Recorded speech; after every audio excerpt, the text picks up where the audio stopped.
Hello, and welcome to another Astro video presentation. Today we'll be discussing a very important concept, the interaction between light and matter. For this demonstration, we'll be zooming in on the inner workings of an atom. Every atom has a nucleus, and around it one or more electrons. In today's demonstration, Stephen will be playing the role of the electron. These electrons are particles that can interact with light. To understand this demonstration, you need to know that an electron likes to stay as close to the nucleus as possible, in what's known as the ground state. Through a variety of means, though, the electrons can absorb energy, jumping up to higher energy levels. In my hand I have a photon, or a bundle of light energy. If this photon has just the right amount of energy, it can cause the electron to jump up to a higher energy level. Once the electron's in an excited state, it wants to jump back down to the ground level if possible, and so it will emit energy. If it jumps back down to the same initial state from where it started, it will emit a photon of exactly the same energy as it had absorbed. If a photon comes along that doesn't have the right amount of energy, then the electron won't absorb it. Electrons can only be at certain distances from the nucleus, what we call discrete levels. It's like steps on a ladder.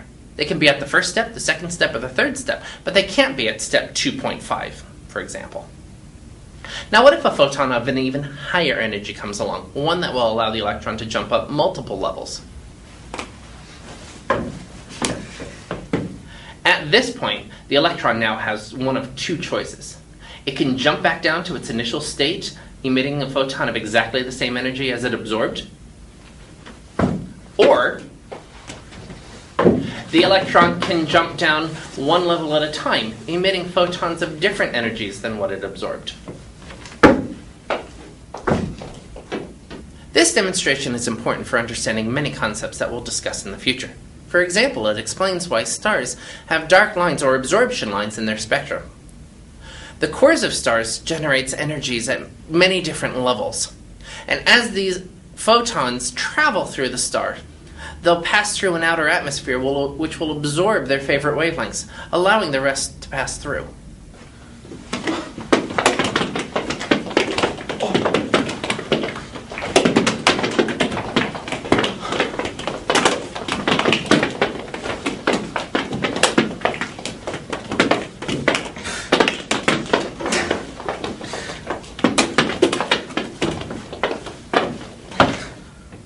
This also explains why emission nebulae are red. Young hot stars near clouds of hydrogen gas give off lots of ultraviolet light. This high-energy radiation can give electrons enough energy that they can free themselves from the pull of the nucleus in what we call ionization. Eventually, these electrons will recombine with the hydrogen gas, jumping down various levels. At one point, as they're jumping down, they'll give off photons of red light, causing the clouds of gas to appear red.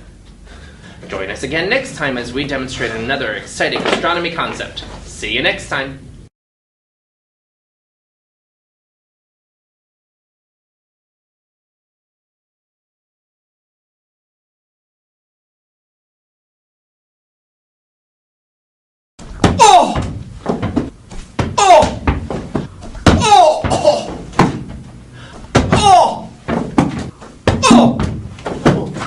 Eventually, the